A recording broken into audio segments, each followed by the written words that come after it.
என்னடி சோகமா இருக்க? இன்னைக்கு உன் புருஷன் கறி வாங்கி கொடுக்கலையா? ஞாயிற்றுக்கிழமை வந்தாதான் என் புருஷனுக்கு ஞானம் வரும், எந்த உயிரை திங்க கூடாதுன்னு. கஞ்சப்பைய இப்படிதான் வார வாரம் வீட்டை ஏமாத்திட்டு இருக்கானா? பிரச்சனை அது இல்லடி, அப்புறம் என் மாமியாருக்கு வயித்து வலி வரும்போதெல்லாம் எனக்கும் வருது. உன் புருஷன் சோத்துல ஏதாவது கலக்குறானா? அவ்வளோ தைரியம்லாம் அவருக்கு இல்லடி. ஒருவேளை உனக்கும் உன் மாமியாருக்கும் பூர்வ ஜென்ம பந்தம் இருக்குமோ? ஒரு மண்ணும் கிடையாது. அவங்களுக்கு வயிற்று வலி வரும்போதெல்லாம் இவளுக்கு சிரிச்சு சிரிச்சு வயிற்று வலிக்குது. சிரிக்கும் போது அவ வாயில ஆட்டா முழிக்க அள்ளி போடுறா. சிக்கி திக்கி விக்கி சாவட்டும்.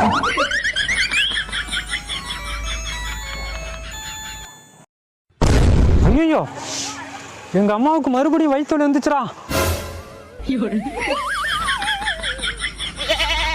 ஆடு புழுக்க போட்டுச்சு.